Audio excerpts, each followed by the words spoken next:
انت اوس په دې کې حقیقت عرفي ده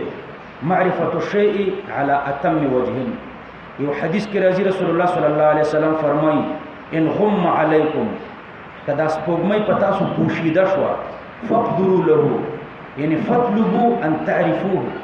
نو بیا طلب کوي چې وی پیژنئ. نو اصل معنی د معرفت نو ما عرف الله حق قدره یعنی ما عرف الله حق معرفته الله دوی ونه پیژندلو حق قدره یعنی حق معرفته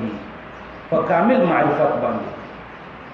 الله ونه پیژندلو په کامل معرفت. حق قدره کی اضافت د صفت موصوف تا یعنی قدره الحق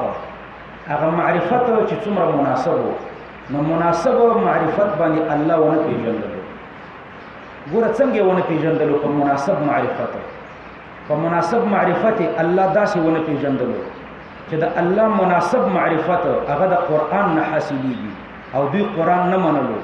نو الله په مناسب پیژندلو ونه پیژندلو ځکه مناسب پیژندل د قران نه حاصلېږي. هندوانه مو چې الله پیژنو سکانه مو يهوديانه مو عیسویانه مو خو حق معرفت د قران نه حاصلېږي. نو څوک چې قران مني هغه الله پیژندل دی په حق پیژندلو او څوک چې قران نه مني هغه الله په حق نه دی پیژندل. یو دا او دویمه دا چې الله په حق ونه پیژندو وجه دا ده چې دوی د وحی نه منکر وو. نو څوک چې د وحی د نزول نه منکر وي هغه د الله د صفت الکلام نه منکر وي او څوک چې د الله د صفت الکلام نه منکر وي هغه الله ته متکلم نه وي او الله متکلم نه ګڼل دا الله ته ناقص ویل دي. نو دوی الله ته ناقص ویل نو ځکه مناسب معرفت باندې الله نه پیژندل الله ته ناقص ویل. ما قدر الله حق قدره اذ قالوا ما انزل الله على بشر من شيء. په دې وخت کې دوی الله کامل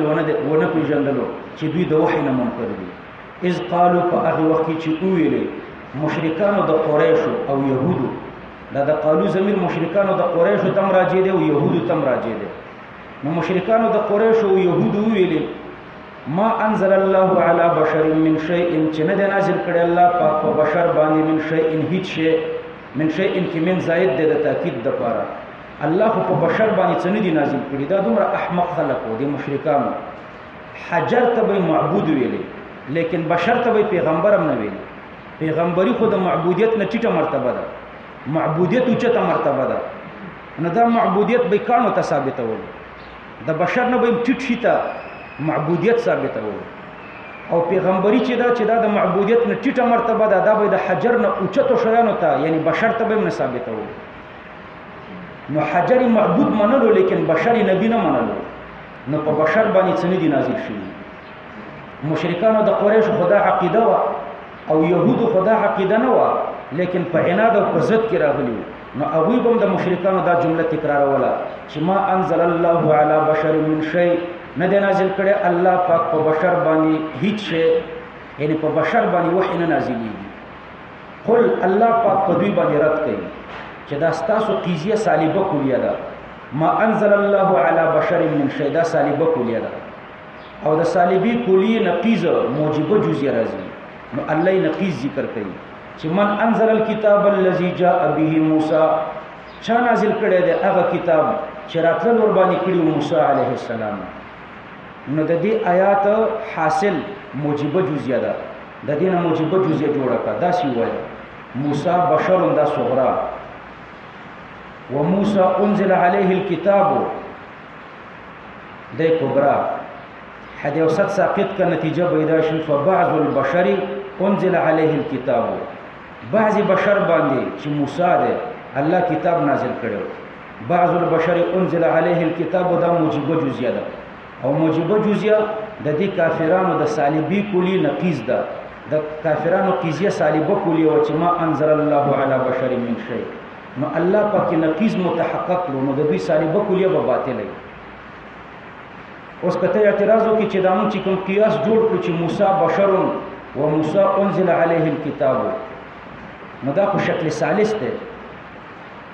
او شرط د شکل ثالث د لپاره کلیه احدى المقدمتين ده چې یو مقدمه به پکې کلیه وي او دلته دواړه قضیې شخصي دي. صغرام شخصیه ده کبرام شخصیه ده. موسی بشر وموسی انزل علیه الكتاب خو مناطقه وي چې شخصیه په حکم د کلی کې وي نو شرط د شکل ثالث پکې پوره دی ځکه نتیجه صحیح ده قضیه شخصیه د صغرا او کبرا دواړه خو شخصیه په حکم د کلی کې وي نو دا نتیجه چې کومه موجبه جزیه راوته چې په بعض البشر چې موسی د انزل علیه الكتاب دا موجبه جزیه صادقه ده کافرانی مني يهوديانی مني نو دا موجبه جزیه چې مني نو دا صلیبه کلیم غلطه شو چې ما انزل الله علی بشر من شیء دویمه طریقه د استدلال داسې وکړه دا جز د آیات صغرا کا من انزل الكتاب الذي جاء به موسی د دې حاصل صغرا کا او مقوله د کافرانو دا ورته کبرا کا نو خلف برش نو من کافرانو ته وایو کدا ستاسو صلیبه کلیه صادق شي نو خلف برش او خلف محال ده نو ستاسو صلیبه کلیه محال ده ګوره خلف بداسې رش د دې ورسته آیات نه د دې ورسته آیات حاصله صغرا کا داسې وایا ان موسی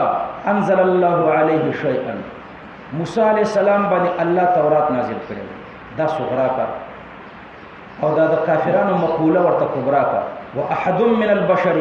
ما انزل الله عليه من شيء په بشر الله هیڅ نه دی نازل کړي نو چې اوس حدیث وصل ساقط کې نتیجه ویدای چې ان موسی ما کان من البشر موسی انسان نو دا نتیجه کاذب وروته دا کذب د نتیجې د هيئت د قیاس لوجنه نه ده او نه د مقدم د وجنه ده ځکه مقدم دوی منلو او نقصان په کبرا کې ده لہذا د دوی د کبرا باطل ده دا د دوی قضیه ما کبرا کړی و نو باز خو ان شاء الله چې کې شوی نورن انزل الكتاب الذي جاء به موسی چا نازل کړی دا کتاب چې موسی عليه السلام ور باندې راتلل کړی دي نورن یعنی بینا بنفسه حال دا چې دا په خپل رڼا او وهدن یعنی مبینا لغیره بل شی هم رڼا کول د وفاق د طالبانو د لپاره بیلند وایي دوی دا سویل چې الله په بشر څه شنه دي نازل کړي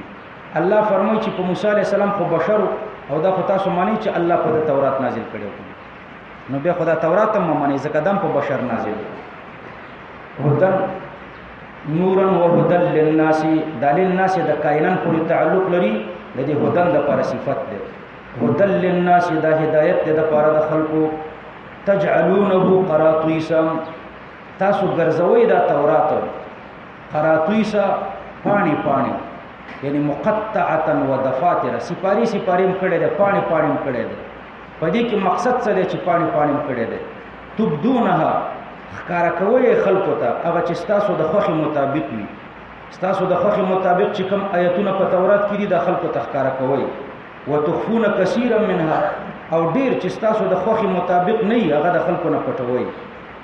چې هغه د پیغمبر علی السلام صفات دي په کوم آیتونو د تورات کې راغلي دي هغه تاسو پټوي وعلمتم ما لم تعلموا انتم ولا اباؤكم دا د تورات مدح ده د تورات په ذریعه تاسو ته تعلیم درکړی شوی دی ما د هغه شیانو لم تعلموا چې نه پوهیدئ تاسو او نه ستاسو پلاران ور باندې نو د تورات په ذریعه باندې الله د هغې تعلیم درته درکړو او بیا تاسو د تورات دومره توهین وکړو چې سپاری سپاری او پاڼې پاڼې وکړو نو کم شیم چې خوښي ښکاره کوئ او چې کم شیم خوښي هغه پټوئ چې ستاسو د مزاج خلاف هغه تاسو پټوئ او یا وعلمتم په دې کې د قرآن مدح ده الله پاک فرمایي د قرآن په ذریعه باندې تاسو ته تعلیم درکړی شو ما لم تعلموا انتم ولا اباؤكم دا هغه چې نو معلوم تاسو ته او نستاسو پلارانو ته لکه الله پاک په بل ځای کې فرمایي ان هذا القرآن يقص على بني اسرائيل اکثر الذي هم فيه مختلفون قرآن بیانی بني اسرائیل ته زیات هغه چې دوی پکې اختلاف کوي نو د قرآن په ذریعه باندې تاسو ته تعلیم درکړی شو د ډیرو هغو خبرو چې تاسو ستاسو پلاران ور باندې نه پوهېدئ نو مخکې الله سوال وکړو تپوس یې وکړو من انزل الكتاب الذي جاء به موسی چا نازل کړی دی هغه کتاب چې موسی علیه السلام ور باندې راتلل کړي دي نو الله هغې سوال ته جواب ورکوي قل الله الله یا فاعل د فعل مقدر کا چې انزل الله یا مبتدا کا خبر مقدر کا چې الله انزله الله نازل کړی دا تورات نو الله پاک پیغمبر علیه السلام ته وایي چې ته دا جواب ورته ورکړه د هغې سوال دپاره چې د من انزل الکتاب نه را پیدا شوی نو پیغمبر علیه السلام ته وایي چې ته جواب ورکړه. په دې کې اشعار ورکوي بتعیین الجواب چې همدغه جواب متعین دی او دارنګې خبرداری ورکوي په دې خبره باندې چې د دوی ژبې نور ودرېدې. دوی په دې مناظره کې داسې بند شو، دوی صالبه کلیه پیش کړې وه، الله د هغې نقیص پیش کړو، نو دوی په مناظره کې ملامته شو. نو دوی نور قدرت نه لري چې خبرې وکړي. نو چې دوی قدرت نه لري ته په خپله جواب ورکړه چې الله انزله یا انزله الله ثم زرهم یعنی دعهم، بیا دوی پرېږده فی خوضهم یعنی فی باطلهم، په باطل د دوی کې یلعبون، دا حال د مفعول د زرهم نه، حال دا چې دوی لوبې کوي. وهذا کتاب انزلناه مبارک، مخکې بیان د مبشرو، دلته بیان د مبشر به دی. مبشر تورات دی، مبشر به قرآن دی. نو مخکې بیان د مبشر یعنی د توراتو د زیری ورکوونکي ذکر و، دلته د مبشر به د کوم شي زیری چې ورکړی دی چې قرآن دی د هغې بیان الله پاک کوي. وهذا کتاب، دا عظیم کتاب دی، تنوین د تعظیم دپاره دی. نو یو تعظیم ذاتی دی، دویم تعظیم پکې دا دی انزلناه چې ما نازل کړی دی. نو جلالت د منزل دا دلالت کوي په جلالت د منزل په طریقې د برهان علم. دویم عظمت پکې دا دی چې ما نازل کړی دی. منزل چې عظیمي نو منزل بم عظیمي، علت چې عظیمي معلولم عظیمي. انزلناه د دویم تعظیم دی. او دریم تعظیم دا دی مبارکون، الله پاک فرمایي چې دا مبارک کتاب دی. نو کتابون موصوف، انزلناه صفت اول، مبارکون دی صفت ثانی دی. د مبارکون معنا د کثیر الفائدة، د دې فائدہ ډیره ده. دلته روح المانی ولا لیکي جرت سنت الله، د الله عادت دا ده بان الباحث عن هذا الكتاب المتمسك به، څوک چې د دې کتاب نه بحث کوي، لکه دا دوره تفسیر کوي، تلاوت کوي، د دې کتاب نه بحث کوي، المتمسك به او په دې باندې منګولې لګوي، نو يحصل به عزت الدنيا والآخرة، الله باغ ته د دنیا او د آخرت عزت ورکړي. نو روح المانی د تفسیر کبیر نه دا جمله را نقل کړې ده. نو تاسو وګورئ دا شیخ القرآنان چې دي چې څوک د قرآن تفسیرونه کوي، دا هغوی دنیا ډېره زیاته جوړي، دنیا هم جوړي او آخرت ته هم امید لري، آخرت هم الله پاک جوړي. نو مبارکون یعنی کثیر الفائدة، د دې فائدہ په دنیا کې هم ډېره ده او په آخرت کې هم ډېره ده. مصدق دا صفت ثالث ته د پاره د دې کتاب، دا سی کتاب د مصدق الذي بین یدیه چې رښتیا وایونکی دی هغه کتابونه ته بین یدیه چې د نه مخکې دي فی الاصول الغیر المنسوخه، په هغې اصول غیر منسوخو کې د هغې تصدیق کوي او د هغې سره موافق دی. ولتنذر ام القرآن، او د دې دپاره ما نازل کړی دی لتنذر ام القرآن. ولتنذر به په چا ور عطف کوئ؟ معطوف علیه مخکې نه ښکاري، له دې وجې نه زه تاسو ته تقدیر لګوم. مخکې الله پاک د قرآن دپاره ګوره درې صفات ذکر کړه، انزلناه مبارک او مصدق، دا درې صفات الله ذکر کړه. دا درې صفات چې په چا دلالت کوي نو هغه معطوف علیه. ولتنذر ام القرى دا ور باندې عطف، نو داسې ووایه دا د کتاب صفات چې په دلالت کوي. نو هاذا کتاب انزلناه، دا کتاب ما نازل کړی، دا انزلناه نه وروسته چې کوم دوه صفات دي مبارکون او مصدقون. مبارکون په دې دلالت کوي انزلناه للتبرک،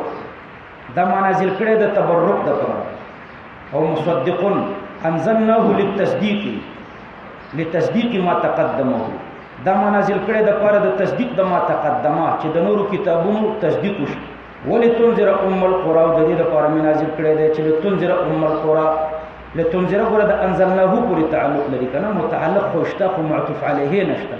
نو معطوف علیه ما درته د مبارکون او د مصدقون معنا کړه. د مبارکون معنا ده للتبرک، د مصدقون معنا ده لتصدیق ما تقدمه، نو دا دواړه معطوف علیه. د دې دوه فایدو دپاره الله نازل کړی چې للتبرکات ولتصدیق ما تقدمه، او درېمه ده چې ولتنذر ام القرآن، د دې دپاره ما دا قرآن نازل کړی دی لتنذر چې ته وویروې ام القرى یعنی اهل ام القرى، اهل د ام القرى، د ام القرى نه مکه مراد ده، چې ته وویروې اهل د ام القرى یعنی اهل د مکې، مکې ته ام القرى وایي. لانها قبلة اهل القرى د ټولو کلو ولو قبله ده ومن حولها او هغه چې د دینه ګیر چاپیره دي چې دا ټوله دنیا ده والذین یؤمنون بالآخرة هغه خلق چې هغوی ایمان لري په آخرت باندې یؤمنون به هی زمیر قرآن ته راجع دی هغوی ضرور په قرآن ایمان راوړي یعنی څوک چې د الله د عذاب نه ویریږي نو ضرور په قرآن ایمان راوړي او چې څوک په قرآن ایمان نه راوړي نو د دې وجه دا ده چې دوی د الله د عذاب نه ویریږي وهم على صلاتهم يحافظون او څوک چې په آخرت ایمان لري یعنی د الله د عذاب نه ویریږي نو یو خو دوی په قرآن ایمان راوړي او دویم دا چې دوی په خپل منځونو باندې یحافظون حفاظت کوي صلات نه مراد صلات متعارفه ده د دې صلات تخصیص وکړو څوک چې د الله د عذاب نه ویریږي خو ټول عبادت کوي نو تخصیص د صلات کړي دی لانه عماد الدین وعلم الايمان دا د دین ستنه ده او د ایمان علامه ده دویمه توجیه دا ده چې د صلات نه مراد مطلق طاعت ده مجازا ذکر د یو جزئی ده او مراد لري مطلق طاعت ده ذکر د اخص ده مراد لري اعم ده دوی په طاعات باندې حفاظت کوي د الله د طاعات ومن اظلم ممن افترى على الله كذبا مخکې د منکرینو د نبوت مذمت چې چا د رښتینو پیغمبرانو د پیغمبرینو انکار کولو دا غوی مذمت الله ذکر کوي دلته د کاذبو مدعیانو د نبوت مذمت دی څوک چې په دروغو د پیغمبري دعوه کوي او په دروغو د خدای دعوه کوي نو د دې آیات نو ورسته دروغجن پیغمبران هم الله بیانوي او دروغجن خدایان هم چې د دروغو د خدای دعوه کړي ده ومن اظلم ممن افترى على الله كذبا څوک د ډیر ظالم د هغه چانه استفهام انکاری دی یعنی نشته دی هیڅ څوک ډیر ظالم د هغه چانه افترى على الله كذبا چې د جوړ کی په الله باندې دروغ کلذین قالوا ما انزل الله من شيء لکه مخکنی يهود او مشرکین بو ویلو صلیبه کلیه پیش کړي و چې الله په بشر باندې څنګه نازل کړي نو دنه بل غټ ظالم نشتا هغه منکرین د نبوت او د حقيقي نبوت نه منکر او قال دا د دروغ پیغمبران الله بیانوي دنه بل غټ ظالم نشتا چې د دروغ د پیغمبري دعوه او قال يدي وي چې اوحي الیا ما ته وحي شوی دا د طرفه د الله نه ولم يوحى اليه بشيء او دته د هیڅ وحي نه شوی لکه مسلمه او اسود عنسی او لعين قادیانی نو دوی و چې متوحی شوی د حال دار چې دوی توحی نه ده شوی ومن قال دا اوس د خدای دعوه ده او څوک د ډیر ظالم د هغه چانه چې هغه وی نذر ابن حارثه هغه ویلو چې سأنزلو ضرب زهم نازل کم مثل ما انزل الله پشان د قرآن چې الله نازل کړی دی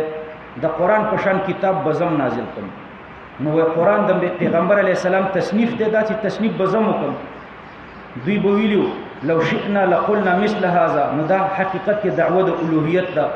ولو ترى مفعول به ورته مقدر ده ترى د رؤیت بصری نه ده کته چرته ته وګوري ظالمانو از الظالمون دا از ظرف د پاره د ترى ده الظالمون مبتدا ده فی غمرات الموت دا ورته خبر ده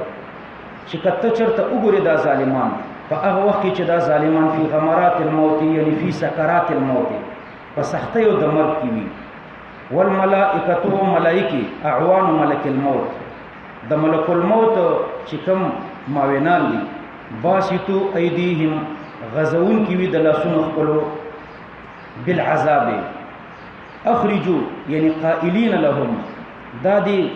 زنکدن والا سړی ته وای اخرجوا انفسکم روبا سی ارواح خپل روبا سی ارواح خپل دایو معنا دویمه معنا اخرجوا انفسکم من العذاب وبا سی خپل نفسونه مزد عذاب یعنی خلصوها مما انتم فيه من العذاب دا دوړو صورتونو کې به امر د تعجیز او د توبیخ د پاره اليوم تجزون مراد مطلق زمانہ ده اليوم په معنا د وختو سره ده په دې وخت کې تجزون تاسو ته په بدله درکول شي عذاب الهونی عذاب سپکون کې بما كنتم تقولون على الله فسبب د هغه چې تاسو ویلي په الله باندې بما كنتم تقولون مفترین علی الله په سبب د هغه چې تاسو ویلي حال دا چې تاسو افترا کوله په الله باندې نه حق وکنتم عن آیاته تستكبرون او وی تاسو د الله د آیاتونو نه چې کبرن کولو هغه الله باندې کم دروغ ویلي یوم صلیبه کلیه پیش کړی و چې ما انزل الله علی بشر من شیء بلم دا و چې خپلم ادعا د وحی کوله نو تاسو د الله د آیتونو کبر کولو ولقد جئتمونا فرادا فتحقیق سره راغلی تاسو ماته د حساب د پاره فرادا د حال واقع شوی د ضمیر د فاعلنا حال دا چې تاسو یوازې یعنی منفردین عن الاعوان والاوصان ندر سره باډیګاټان شته او ندر سره غبوتان شته چې تاسو دا ګمانو چې دوی به تاسو ته سفارش درکړي یا فرادا منفردین عن الاموال والاولاد وسائر ما اثرتموه من الدنيا نه مالونه شته نه اولادونه شته او نه هغه شیان شته چې تاسو مختار کړیو د دنیا نه منفردین را تراغلي کما خلقناکم اول مره دا بدل د فرادانه بدل الکل تاسو ما تراغلي فرادا یعنی منفردین کما خلقناکم اول مره لک تاسو چې ما پیدا کړی وای اول ځلې وترکتم ما خولناکم او پری خود تاسو په دنیا کې ما خولناکم یعنی ما اعطیناکم هغه چې ما تاسو ته درکړو نو هغه تاسو پری خود ورا ظهورکم ورسته د شاګانو خپلو وما نرى یعنی ما نبصر مخنبر معكم استاسو سره شفاعاءکم د مفعول د پر د نراده شفاعت کوون کی استاسی الذين زعمتم اغه چې ګمان کول تاسو انهم فيكم یعنی فی معاملتکم وهو العباده چې هغه تاسو په معامله کې چې عبادت د شرکا د الله سره شریکان دي هغه تاسو چې د الله سره په عبادت کې شریکان کول هغه خو نختاري لقد تقطع بينكم یعنی لقد تقطع الوصل بينكم مفعول به مقدر ده خامخا په تحقیق سره پریشو هغه پیوند چې وو په منځ تاسو کې لقد تقطع الوصل وصل یعنی پیوند دا ورته مفعول به ده خامخا په تحقیق سره خامخا د لام معنا شو په تحقیق سره د قد معنا شو خامخا په تحقیق سره تقطع پریشو الوصل هغه پیوند بینکم چې تاسو په مابین کې وو نو هغه پیوند خو غوت وضل عنكم او رخص تاسو نه ما کنتم تزعمون هغه شی چې وای تاسو چې ګڼل بم چې دا شفیعان دي تاسو به ګمان کولو چې دا به الله ته زموږ شفاعت کوي مخکم دلایل د توحید او دلته الله دلایل د توحید بیانوي مخکې بیان د انکار د منکرینو د توحید او د رسالت دلته الله پاک بیان د توحید کی سره د دلایلونه ان الله فالق الحب والنوى بشک الله پاک چې د چون کې د دانې دی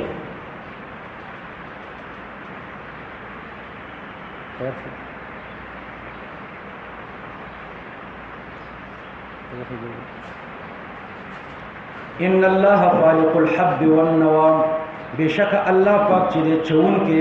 د دانې دی په استلو د ډکی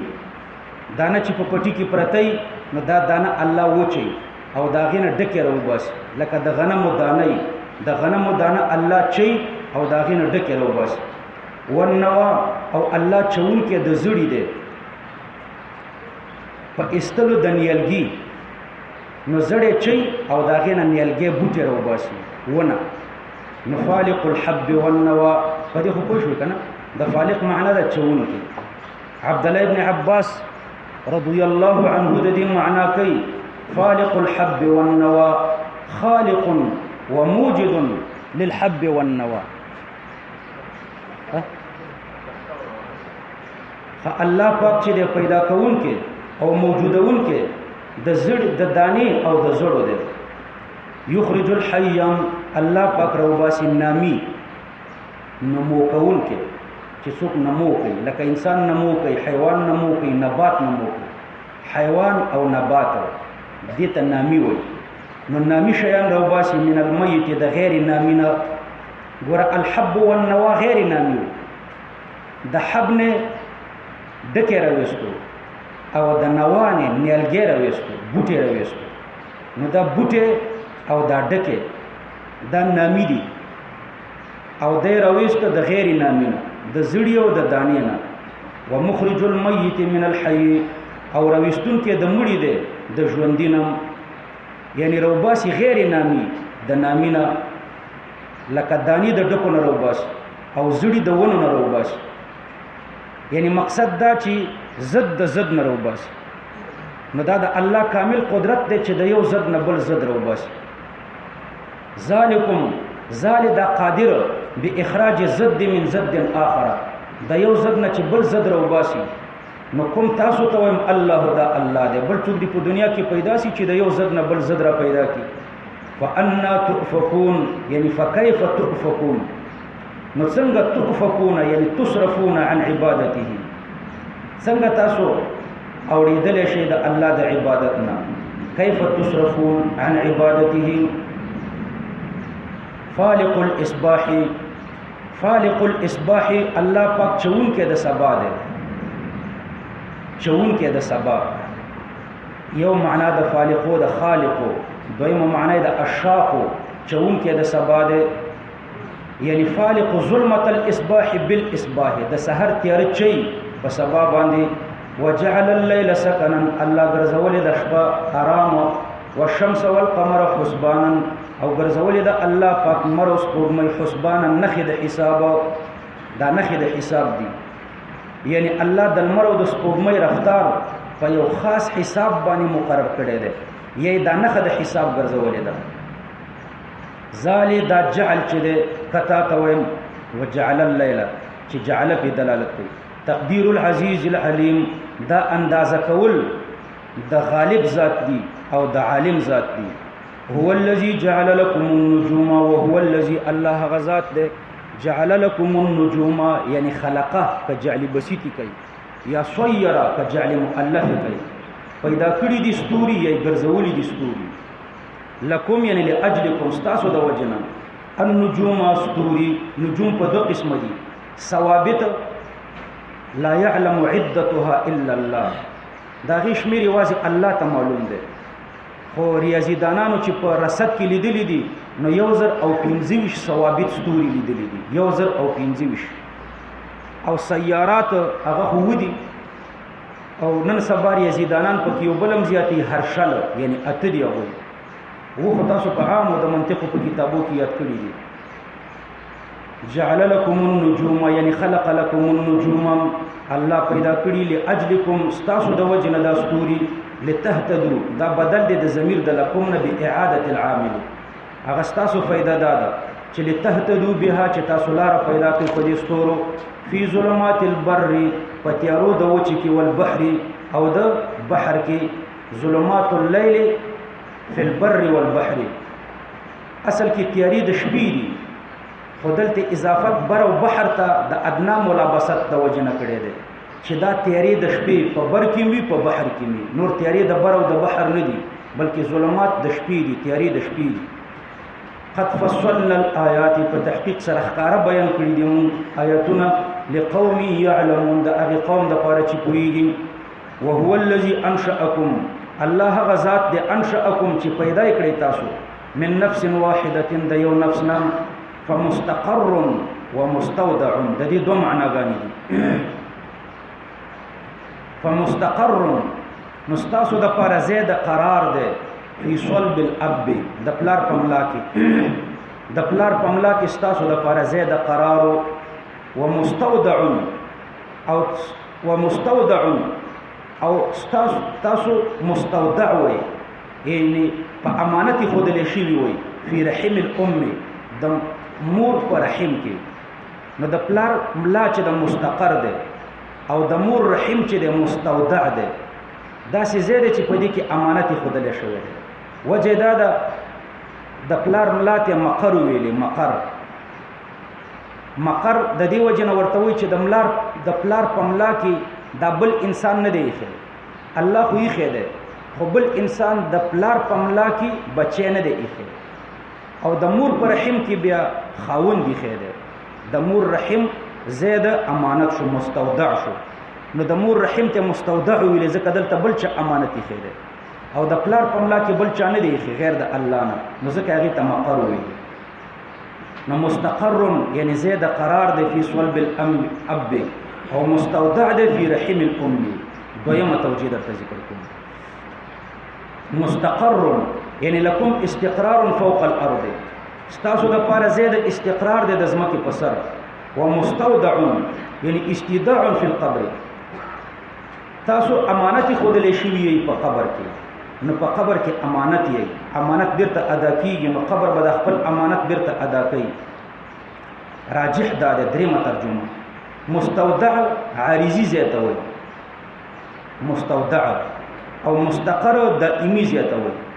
نو مستقر جنت یا جهنم دی ځکه دا دائمی زیاته او مستودع د پیدایش نه تر جنت او تر جهنم پورې د پیدایش نه شروع د مور په ګیډه کې بیا په دنیا کې بیا په قبر کې بیا د حشر په میدان کې دې ټولو کې موږ مستودع یو ځکه دا عارضی ځای نه قد فصلنا الآیات په تحقیق سره موږ په تفصیل سره بیان کړي دلایل د قدرت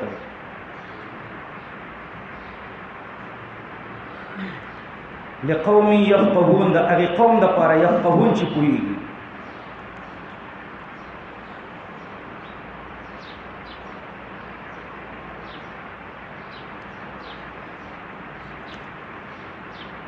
بينكم ظرف ده او الوصل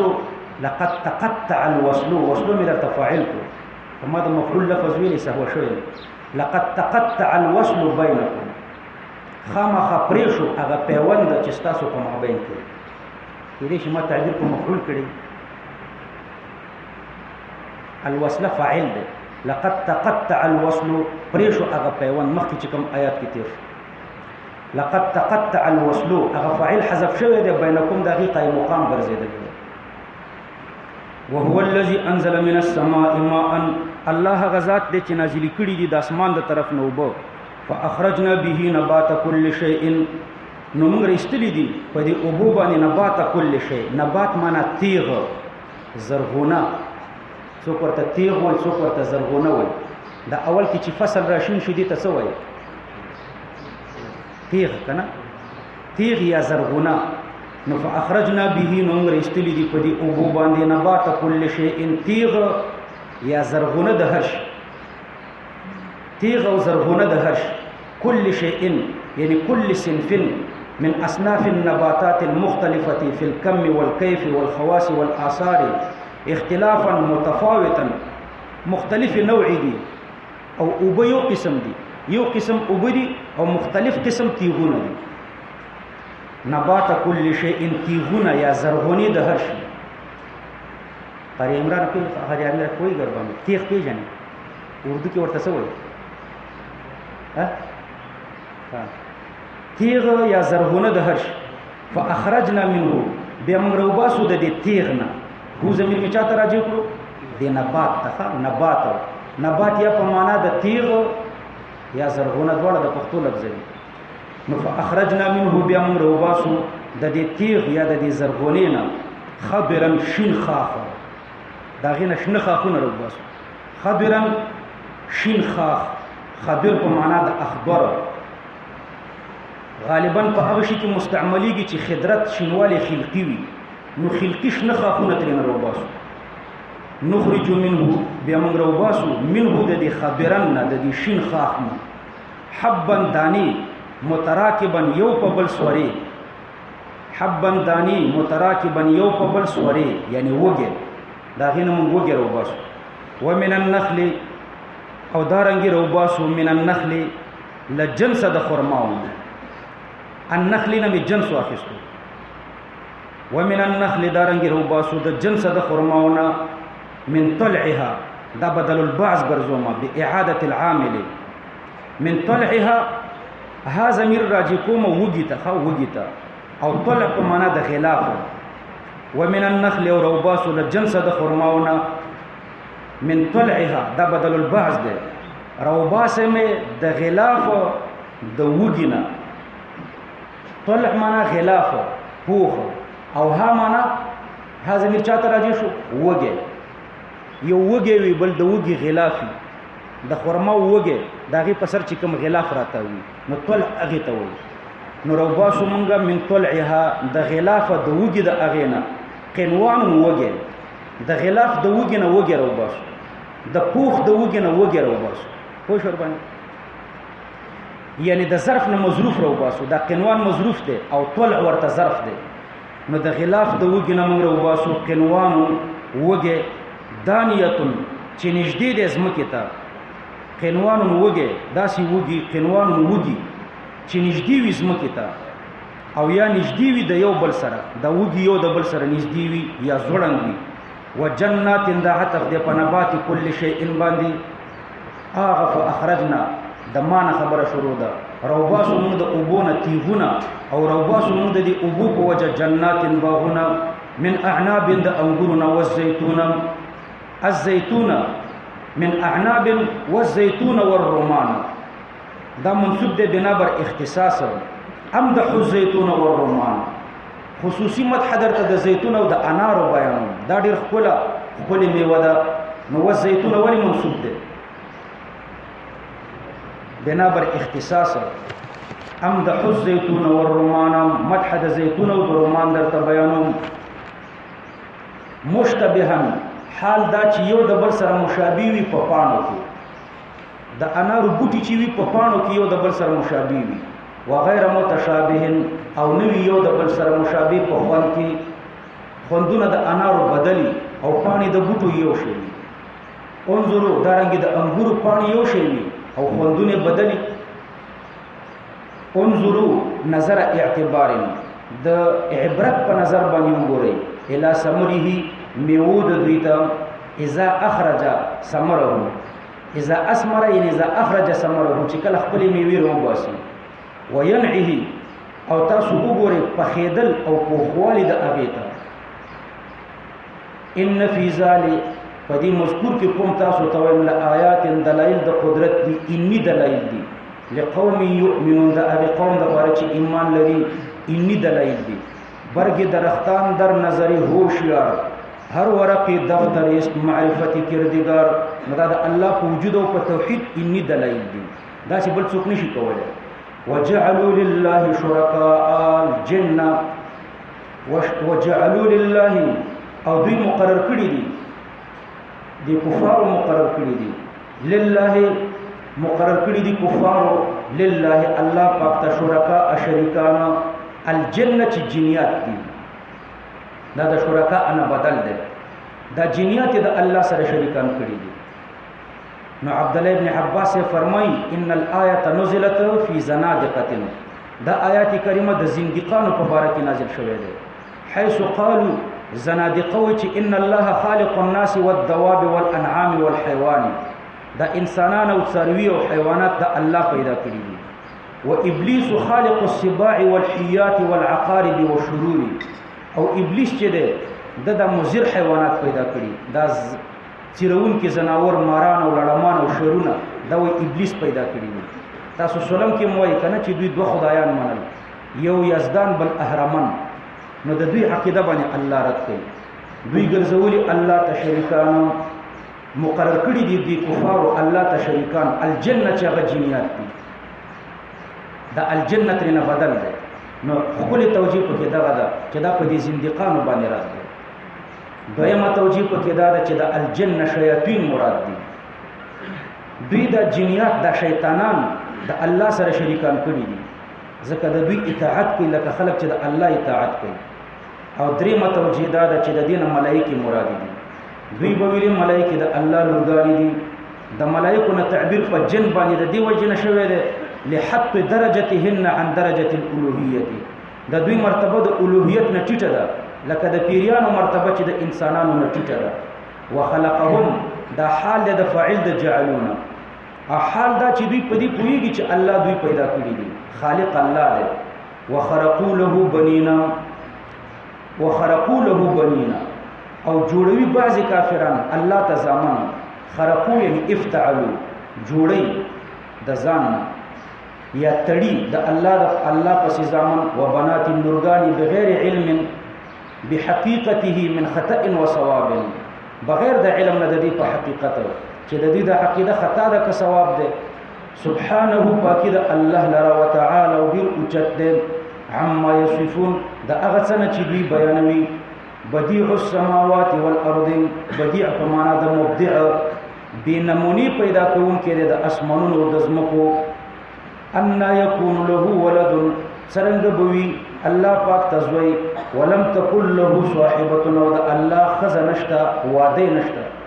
نو عیسویانو اگر چې الله ته ولد ثابتولو خدا جرأت نشو کولای چې الله ته د الله په جانب کې دومره وایي چې دا بیبي مریم د الله پاک منقوحه ده. نو ولم تکن له صاحبه وخلق كل شيء، الله پیدا کړی دی هر شی، ومنه ما سموه ولدا، دا عیسی علیہ السلام ته چې دوی ولد وي دا الله پیدا کړی دی، الله مخلوق دی او دا الله مملوک دی او مملوک ولد نه، وهو بكل شيء عليم، او الله په هر شی باندې عالم دی. ذالی دا ذات موصوفه په دې تیرو صفاتو کوم تاسو ته وایم. الله دا الله دی، ربکم دا ستاسو رب دی، لا اله الا هو، نشته بل معبود موجود مگر یو الله دی، خالق كل شيء، دا د هر شي لپاره خالق دی. نو ذالکم مبتدا ده او دا څلور ورته خبرونه دي، اخبار اربعه مترادفه. ذالکم الله یو خبر، ربکم بل خبر، لا اله الا هو بل خبر، خالق كل شيء دی بل خبر. فاعبدوه، نو د یو الله عبادت کوي، او هو على كل شيء وکیل، او الله پاک چې په هر شي باندې وکیل دی او حافظ دی. لا تدركه الابصار، لا تدركه الابصار، ادراک نشي کولای د الله پاک. الابصار د خلق بصورونه، الابصار دا جمع د بصور ده، د دې درې معناګانې دي. الجارحه دا سترګه، دویم القوه په دې سترګه کې چې قوت د لیدلو ده دې تم جار ابصار وایي، بصور، او بصیرت تم وایي، یعنی قوت القلب المدرکه، قوت مدرکه د زړه هغه تم بصور وایي. نو ابصار جمع د بصور د درې معناګانې دي. اکثر متکلمین دلته اوله معنا ترې ناخلي، دا جارحه ترې ناخلي، دا سترګه لا تدركه الابصار، د الله ادراک نه کوي دغه سترګه، دا سترګه د الله ادراک نه کوي. نو اکثر متکلمین دا سترګه ترې نه مراد دي، او بعض علما لکه حضرت علی رضی الله عنه ته منسوب روایت ده چې دلته مراد په دې کې اشاره جارحه تم ده، اوهام او افهام تم ده، یعنی جارحه مراد ده او بصیرت مراد ده. حضرت علی رضی الله عنه فرمایي التوحید الله تتوهمه، توحید دا ده چې د الله ذات په وهم کې مرانه ولې. او دارنګه حضرت علی سے فرمایي کلما ادرکته فهو غیره، په هر شي چې ستا علم راغلو، ستا په عقل کې راغلو، الله دغه څه نه دی. نو د الله پاک ادراک نه د خلقو بصور کوي، نه د خلقو بصیرت کوي، نه عقل ادراک کوي، نه سترګو باندې ادراک کوي. نو حضرت علی سے دواړه ترې نه مراد دي، او بعض علما یوازې بصیرت ترې نه مراد دي. ابو بکر صدیق رضی الله عنه روایت ده، یا من غایت معرفته القصور عن معرفته، اے هغه ذاته چې کامل معرفت دا ده چې د معرفت نه قاصر شي. کامل معرفت د الله دا ده چې سړی په دې اقرار وکړي چې د معرفت نه قاصر دی. نو درې توجیهات، یا جارحه مراد ده، یا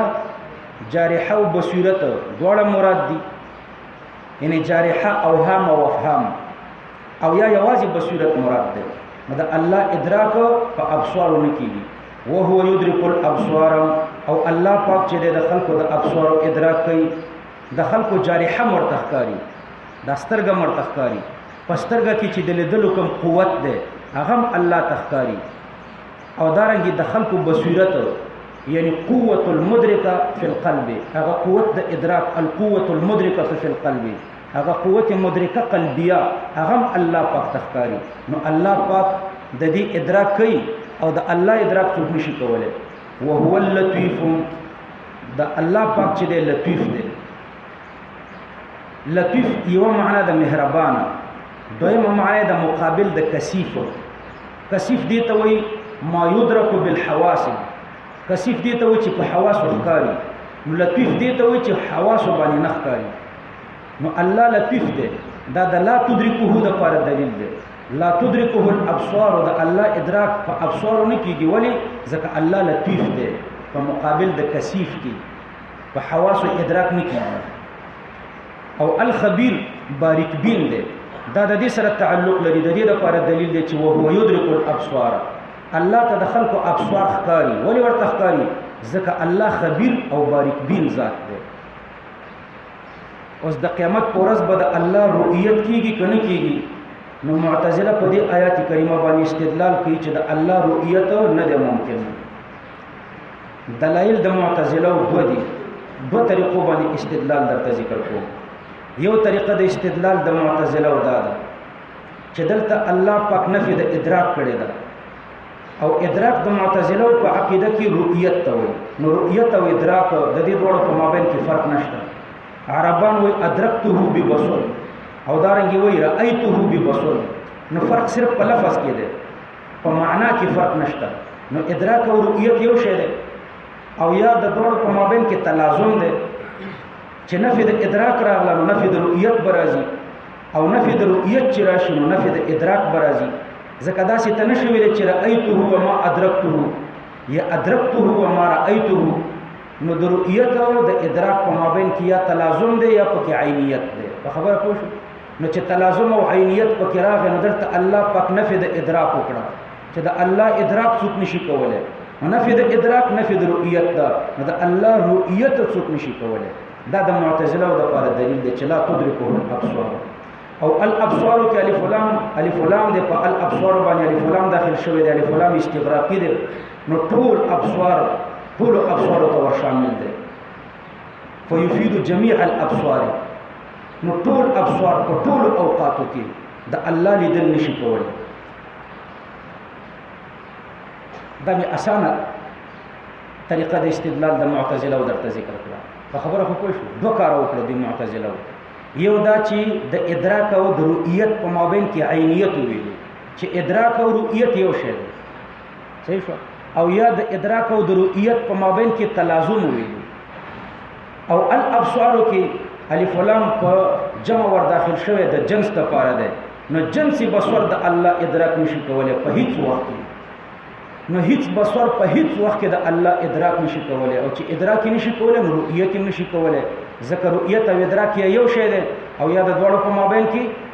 تلازم دی. تاسو ورته جواب ورکړئ. دویمه طریقه د استدلال به درته ذکر کوم، او دا غي جواب هم به درته ذکر کوم. د رؤیت او د ادراک په مابین کې فرق دی. ګوره د نمر رؤیت من کوو او ادراک نه کوو. نمر من ګورو کني ګورو، او ادراک هم لا نه دی کړی. ادراک احاطه ته وي په جوانب د مرئی چې د نمر په ټولو اطرافو مون احاطه وکړو. نو ادراک احاطه ته وي په جوانب د مرآ. کوم شی چې ته ګوري کنه او په ټولو اطرافو احاطه وکړي دي ته ادراک وي. او رؤیت مطلق لیدل ته وي. نو د رؤیت او د ادراک په مابین کې فرق دی. ادراک اخص دی او رؤیت اعم دی. رؤیت لیدل او ادراک هغه علم چې هغه محیط وي په جوانب د مرآ، هغه لیدل چې هغه محیط وي په جوانب د مرآ. نو دلته الله پاک نفي د ادراک کړي دا نفي د رؤیت نه ده کړي. لدی وجنه په تفسیری در منصور کې د لا تدرکه معنا داسې ذکر کړي. لا تدرکه الابصار یعنی لا يحيط بصر احد بالله. د چا سترګې په الله احاطه نشي کولای.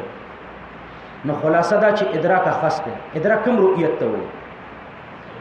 چې احاطه پکې راغلي وي په جوانب د مرآ، او رؤیت دا اعم دی. نو دلته اخص نفي شوی دی. لا تدرکه الابصار نفي د ادراک شوی دی، او په نفي د اخص نفي د اعم ناراضي. نو ته داسې ویلی شي چې رأیته، لکه د نمر په باره کې دا ویلی شي چې رأیت الشمس، او داسې نشي ویلی چې ادرکت الشمس. پوه شو؟ نو داسې ویلی شي چې رأیته او ادرکته نشي ویلی. دارنګې داسې ویلی شي چې رأیته وما ادرکته. دا صحیح ده. رأیت الشمس وما ادرکته. نمر مې ولیدو خو ادراک مې ونه کړو، یعنی احاطه مې ونه کړه په جوانب د نمر. نو دلته لا تدرکه الابصار ادراک نه کیږي او رؤیت کیږي. نو رأیته وما ادرکته دې کې څه منافات نشته. لکه د نمر په باره کې رأیته وما ادرکته. دا یو جواب شو. چې دلته نفي د ادراک دا نفي د رؤیت نه ده. نو په آخرت کې به مؤمنان الله ته ورګوري، رؤیت د الله به په آخرت کې کیږي. او معتزله وایي چې نه به کیږي. نو یو جواب ما درته معتزله ته وکړ. دویم جواب دا دی ورخه چې دلته معتزله داسې چلو کړو چې اول نفي معتبر کړه به الف لام معتبر کړه. نو چې اول نفي معتبر کې به الف لام معتبر کې نو دا به سالبه کولی شي. اول رعایت د نفي شوی دی، ورسته رعایت د لام شوی دی. اول نه رعایت د لام نه دی شوی. نو دلته سلبي کلی دی. د هیڅ چا د هیڅ چا پسترګو د الله ادراک نه کیږي. نو معتزله اول رعایت د نفي کوي، بیا رعایت د الف لام کوي، د دینه قضیه سالبه کلیه جوړي. خو اول رعایت د نفي کوي، بیا رعایت د چا کوي؟ د الف لام. نو چې اول رعایت د نفي شي بیا رعایت د الف لام شي، نو استغراق د نفي راغلی. خو اول نفي شو بیا استغراق شو، نو استغراق د نفي شو. استغراق د نفي سالبه کلیه کنه، صحیح شو. نو استغراق د نفي شو، نو سالبه کلیه شو، نو د هیڅ چا پسترګو به الله نه ښکاري. موږ داسې چل کوو، اول رعایت د الف لام کوو، بیا رعایت د نفي کوو. اول رعایت د چا کوو؟ د الف لام. نو چې اول رعایت د الف لام وکي او بیا رعایت د لام وکي، نو بیا سلبي کلی نشو، نفي د استغراق شو. استغراق د نفي نشو، بلکې څه شو؟ بس نفي د استغراق، دې ته رفع د ایجاب کلی وي. او رفع د ایجاب کلی دا مستلزمه د سلبي جزئی لره، یعنی په بعضو سترګو باندې الله ښکاري، په بعضو نه ښکاري. په مجموعي د سترګو نه ښکاري. خو ټیک ده، په مجموعي د سترګو خو موږ هم نه منو، د ټرمپ په سترګو خو نه ښکاري کوي، د مسلمانانو په سترګو به ښکاري. نو معتزله سلبي کلی جوړي او رفع د ایجاب کلی جوړو. معتزله داسې چل کوي، اول نفي معتبري، بیا الف لام معتبري. نو الف لام خو د استغراق د پاره ده، اول نفي راغله، نو شو استغراق د نفي. استغراق د نفي سلبي کلی. او موږ څه چل کوو؟ اول الف لام معتبر، بیا وروسته نفي معتبرو.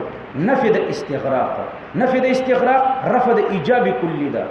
رفع د ایجاب کلی مستلزمه د سلبي جزئی لره، یعنی په مجموعه د سترګو به نه ښکاري. خو ټیک ده، په مجموعه د سترګو خو نه ښکاري، ځکه چې په بعضو ښکاري، په بعضو نه ښکاري. مؤمنانو ته به ښکاري، کافرانو ته به نه ښکاري. خوش انشاء درېمه توجیه درته کوم. که ومنو چې زه دا سالبه کلیه ده او دا ومنو چې ادراک رؤیت مطلقاً ته وایي او ال د استغراق دپاره دی، نو بیا منو زه ټیک ده. بیا دا نه منو چې دا دایمه ده. تاسو موجهاتو کې ویلي دي که نه؟ په موجهاتو په جانب کې چې قضیه دایمه، یو قضیه دایمه ده چې جهت پکې دوام. نو بیا دا نه منو چې دا سالبه کلیه دائمه ده، بلکې دا سالبه کلیه وقتیه ده، او یا سالبه کلیه مطلقه عامه ده. سالبه کلیه وقتیه په بعضو اوقاتو کې نه ګوري، یا مطلقه عامه ده په یو د ازمنه او ثلاثو کې نه ګوري. خو ټیک ده، په یو د ازمنه او ثلاثو کې نه ګوري، یا په ماضی کې، یا په حال کې، په استقبال کې به ګوري. نو درې جواب مې درته وکړه، قاری عامر زده دې کړه. اول اسانه جواب د وفاقیانو دپاره. وفاقیانو دپاره جواب دا دی چې دلته نفي د ادراک د نفي د رؤیت نه ده. ادراک اخص دی او رؤیت اعم دی. ادراک څه ته وایي؟ هغې لیدلو ته وایي چې په هغې کې احاطه راغلي وي په جوانبو د مرعا باندې، او رؤیت مطلق لیدلو ته وایي. نو دلته نفي د ادراک د نفي د رؤیت نه ده، او په نفي د اخص نفي د اعم نه راځي. نو د لمر په باره کې داسې مونږ ویلی شو چې رأیته وما ادرکته. نو د الله په جانب کې هم داسې ویلی شو چې کتلی به شو خو ادراک به نه شو کولی. دا یو جواب. دویم جواب ګوره دا دی چې د معتزلو په عقیده کې دا قضیه سالبه کلیه ده، ځکه هغوی اول نفي معتبري، بیا الف لام معتبري، نو استغراق د نفي راولي چې دې ته سالبه کلیه وایي. او موږ داسې نه کوو، موږ اول الف لام معتبرو، بیا نفي معتبرو، نو نفي د استغراق راولو چې دې ته رفع د ایجاب کلی وایي. او رفع د ایجاب کلی مستلزمه د سلبي جزئی لره، یعنی بعضې سترګې به ګوري او بعضې به نه ګوري. صحیح شو؟ دریم جواب دا دی چې ځکه ومنو چې دا سلبي کلی دی، نو خو بیا دا قضیه دائمه نه ده، بلکې دا قضیه وقتیه ده، او یا شابسي مطلقه عامه ده. وقتیه دا مطلب چې په بعضې اوقاتو کې به نه ګوري. مطلقه دا معنا چې په یو د ازمنه او ثلاثو کې به نه ګوري. خو ټیک ده، موږ وایو په ماضي کې به نه ګوري، په حال کې به نه ګوري، استقبال کې، په قیامت کې به د انسانانو په سترګو باندې الله په ښکاري. د معتزله دویمه طریقه د استدلال درته ذکر کوم. معتزله داسې وایي چې دلته دوه قضیې دي. تدرکه الابصار، دا موجبه. دویمه قضیه ده لا تدرکه الابصار، دا دوه قضیې دي. تدرکه الابصار دا مطلقه عامه ده چې جهت ورسره ذکر نشي کنه، دې ته په منطقو کې مطلقه عامه وي، غالبا دا مطلقه عامه. تدرکه الابصار دا مطلقه عامه ده. نو د مطلقه عامه نقیص چې ده دائمه، نو لا تدرکه الابصار دا به دائمه مطلقه دائمه. نو په دائمه مطلقه شو، نو په هیڅ وخت کې به الله پاک دوی نه ګوري. ګوره نقیض مطلقه عامه ده، تدرکه الابصار دا موجبه چې دا مطلقه عامه ده، نو د دې نقیض چې لا تدرکه الابصار دا به سالبه دائمه مطلقه وي. نو په هیڅ وخت کې به الله پاک مونږ ته نه ښکاري. تاسو ورته جواب ورکړئ چې ګوره تدرکه الابصار ته وایي چې دا مطلقه عامه ده، نو تدرکه الابصار دا مطلقه عامه ده، مطلقه عامه کاذبه ده ستا په عقیده کې. او د دې دا نقیض چې لا تدرکه الابصار دا دائمه به صادقه وي، او دا تدرکه الابصار دا مطلقه عامه به کاذبه وي. حالان کې د دې مطلقه عامه کذب چې ده دا زما او ستا په مابین کې مختلفون فيه ده. دا موږ نه منو چې دا مطلقه عامه کاذبه ده. تدرکه الابصار د الله ادراک بسترګي کوي په یو د ازمنه او سلاسل کې، ماضی کې نه کوي، حال کې نه کوي، په استقبال کې به کوي. نو دا موجبه چې دا مطلقه عامه چې تاسو ورته کاذب وایي، په امدې کې زموږ او تاسو اختلاف دی، دې ته موږ صادق وایو. او چې تاسو وایي چې دا تدرکه الابصار کاذبه ده، او د دې نقیض چې لا تدرکه الابصار دا دائمه سالبه دا به صادقي، نو دا خو مصادره علی المطلوب ده. زموږ او تاسو اختلاف خو په دې موجبه کې ده، په دې مطلقه عامه کې ده. موږ وایو تدرکه الابصار صادقه ده، او تاسو وایي چې تدرکه الابصار نه ده صادقه، د دې نقیض به صادقي. نو موږ وایو تدرکه الابصار صادقه ده، نو مطلقه عامه صادقه شو. نو چې مطلقه عامه صادقه شو، نو د دې نقیض به دائما نه لا تدرکه الابصار. ځکه کله دې نقیض دغه د لا تدرکه الابصار دا د دې نقیض دا دائمه شي، نو دلته دائما بیا زموږ پني دا دائمه د معتزله پني صادقه ده، او هغه مطلقه عامه زموږ پني ځبانه صادقه ده. دا خو به اجتماع د نقیض نه راغله. تدرکه الابصار هم صادقه شو، او لا تدرکه الابصار هم صادقه ده. دوه صادق دي کنه دي؟ نو چې دوه صادق دي، تدرکه الابصار تاسو دائمه کړه، نه تدرکه الابصار مطلقه عامه کړه، او لا تدرکه الابصار دائمه کړه. نو دا خو اجتماع د نقیض نه راغله، ځکه زمون په نس دوه صادق دي. تدرکه الابصار صادقه ده، او لا تدرکه الابصار صادقه ده. چې تدرکو په معنا د رؤیت سره کوي، ښه په معنا د احاطه سره نه کوي. لہذا تدرکه الابصار دا ټیک د مطلقه عامه ده، خو د دې نقیض دائمه نه ده، بلکې سالبه مطلقه ده. نو لا تدرکه الابصار د الله ادراک ابصار نه کوي. ها تدرکه الابصار دا ګوره کومه قضیه شو؟ مطلقه عامه. نو د دې نقیض چې لا تدرکه الابصار ده، نو لا تدرکه الابصار دا به دائما نه، ځکه چې به اجتماع د نقیض نه راځي. تدرکه الابصار صادقه ده، لا تدرکه الابصار صادقه ده. تدرکه الابصار مطلقه عامه ده، لا تدرکه الابصار ته معتزله دائمه وایي. نو دا خو اجتماع د نقیض نه راولي، دوه صادقي کوي. نو تدرکه الابصار مطلقه عامه ده، او لا تدرکه الابصار دام یا مطلقه عامه ده یا وقتیه مطلقه ده. صحیح شو؟ زمون په نيزه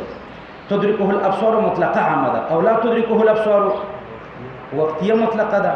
او یا دام مطلقه عامه ده. په خبره پوه شو؟ دا دائما نه ده، ځکه به اجتماع د نقیض نه راځي. قد جاءكم بصائر دا خو عقلی دلایل موږ د دوی په خلاف ویل. نقلی خو ډیر زیات دلایل دي چې د الله لیدل په آخرت کې کیږي. الله پاک فرمایي وجوه یومئذ ناظره الى ربها ناظره، مخونه په دغه وخت کې تر او تازه او الله ته بکتل کوي. نو اوس دا ما چې کوم دلایل ویل په دې خدا د وفاق طالبان هم نه پوهیږي. نو ما خو درته د شبلی نعمانی رحمه الله واقعا ذکر کړی و چې علماء داسې دلایل د معتزله سره ویلي، خو په دې خو عوام نه پوهیدل. نو شبلی صاحب ته شکایت وکړو، شبلی ویلي معتزله راو غواړي چې زه ورسره مناظره وکړم. معتزله راو غوښته او ټوله دنیا م راټوله شو چې شبلی خو کله د خانقاه نه راوتله او نن د مناظرې د پاره راوځي. نو مناظره دایره شو، ټوله دنیا منتظره ده. معتزله او شبلی نعمانی رحمه الله فرمایي چې وای تاسو خپل دلایل د الله په عدم رؤیت، نو هغه خپل دلایل شروع کړ. به ورته شبلی نعمانی رحمه الله فرمایي چې د الله لیدل ستاسو زړه غواړي کنه، تاسو دا ارمان او دا تمنا او خواهش لري چې الله لیدلې. معتزله ورته ویل چې او خواهش هم ده،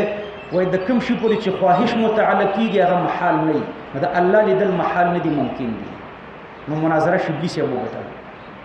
نو دا الله لیدل ممکن دی، په آخرت کې وکیږي.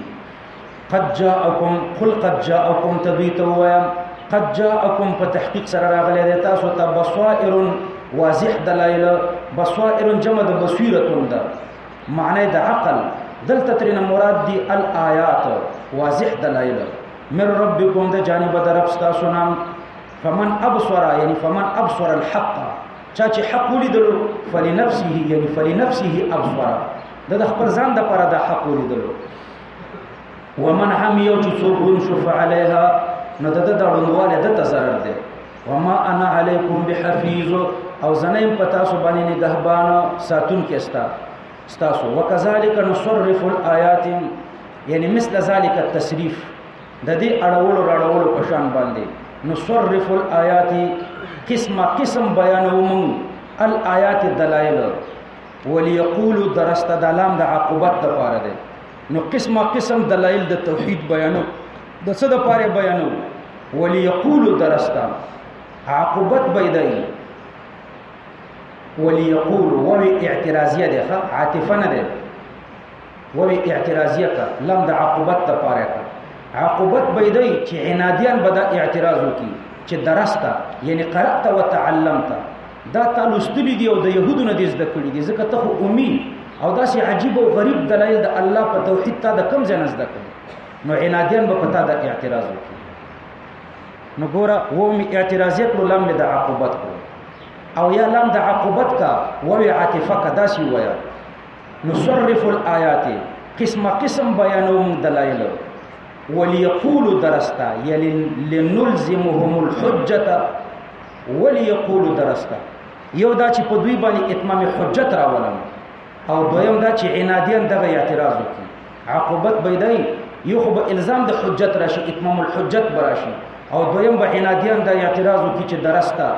تا خدا ته د يهودو نزد کړی دي وليقولوا درستا په مطلب پوه شو یعنی د پاره د دې چې اوې دغه کفار چې دا تاسو د کړی دي د بل چانه یعنی مخبل دلایل په مختلفو طریقو سره بیا بیانو د پاره د اتمام الحجت یو فائدې ده او د پاره د دې چې معاندین په زد او په عناد کې راشي او اوې چې تا دا مزامین د يهودو نزد کړی دي حالانکه دا خبره بدیهی البطلان ده پیغمبر علی السلام ته وی تا د يهودو نزد کړی نو دا يهود خو د پیغمبر علی السلام په نسبت د مشرکانو سره مخلص وو نو د مشرکان دی ورشي انداسه دلایل دي نزد کی کړي چې پیغمبر علی السلام ته نزد کوي د خپل دشمن نه نو مشرکان ولی تر نه نزد کوي حالانکه د دوی دوستان دي یعنی خلاصه دا چې د قران آیاتونه په مختلفو طریقو د دلایل بیانو فائدې پکې درې یو فائدہ دا چې نبی علی السلام ته د تبلیغ اجر ملاو شي دویم دا چې اتمام الحجت راشي دریم دا چې عنادیان دغه اعتراض وکړي چې یقولو درسته ولنبینه د لام پکې د تعلیل د پاره ده د دې لپاره چې موږ دا بیان کو هو دا ضمیر آیات او تراجه ده خو په تعویل د کتاب لنبین الكتاب الآیات بتاویل الكتاب چې موږ بیان کو دا آیاتونه دا دلایل لقوم يعلمون دا قوم د پاره چې پوېږي په دې پوه شو هو ضمیر چا تراجه شو آیات او ته مطابقت ناراضي په مابین دراجه او د مرجع کې نو تاسو جواب ورته وکړئ چې آیات مؤول دي په تعویل د الکتاب اتبع یعنی دم علی الاتباع همیشه واله کوا په پیروي د ما اوحي الیک من ربکم همیشه واله کوا په پیروي د قرآن باندې چې تا ته وحی کولې شي د جانب دربستانه لا اله الا هو نشتبل معبود موجود مگر والله دې واعرض عن المشرکین او اعراض وکړه د مشرکانو نام یعنی د دوی باطل خبرو ته اعتماد مو ورکوه عبد الله ابن عباس فرمای انها منسوخه دا واعرض عن المشرکین دا منسوخ ده اوس اعراض تر نه مکو قتال ورسره کوه ولو شاء الله عدم اشراکهم ما اشركوا ک الله اراده کړي عدم اشراک د دوی تام نو دوی به شرک نه وکړي وما جعلناك عليهم حفيظا او معنی ګرځولې ته په دوی باندې حفیظا یعنی ساتون کې څارون کې د اعمالو د دوی وما انت عليهم بوکیل او نه ته د دوی ذمہ دار وکیل نه ولا تسبوا الذين يدعون من دون الله تاسو کنځل مکو یا خلقو ته يدعون من دون الله چې وی عبادت کوي د ما سوا د الله نه یعنی مشرکانو ته کنځل مکو یعنی لا تسبوا من حيث عبادتهم لآلهتهم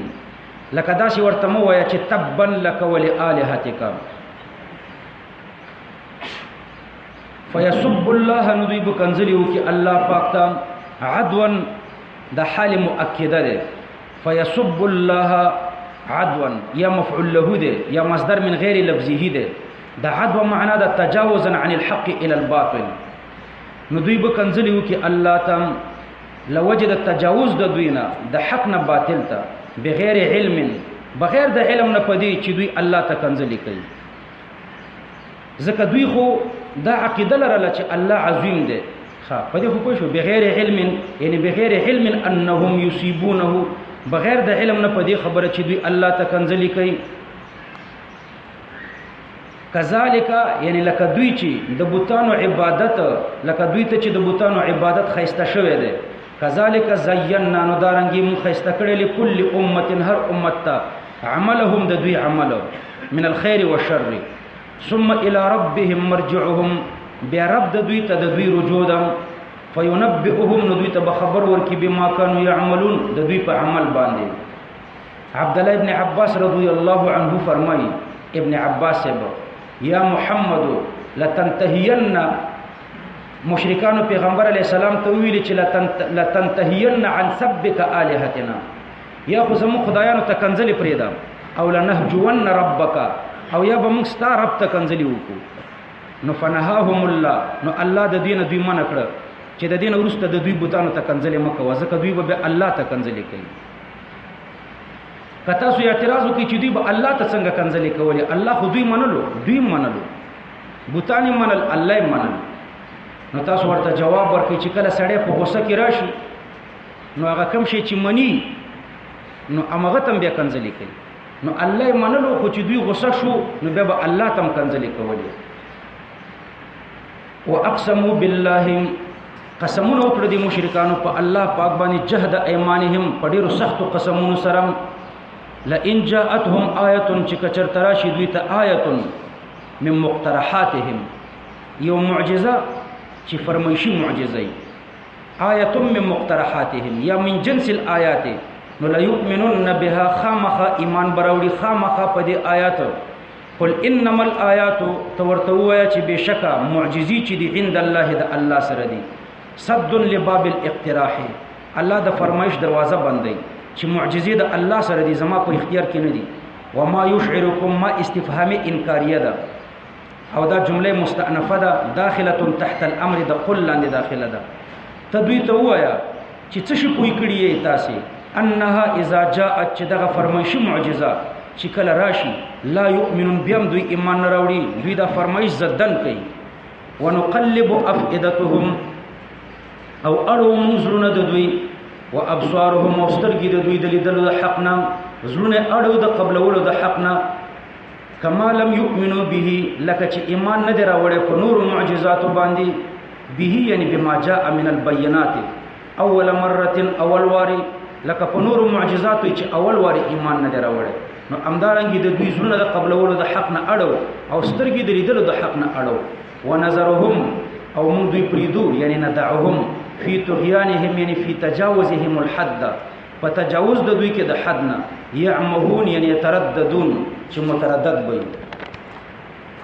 ولو اننا نزلنا الیهم الملائکه مخکې بیان د عناد د معاندینو او دلته الله پاک پدیر کوکم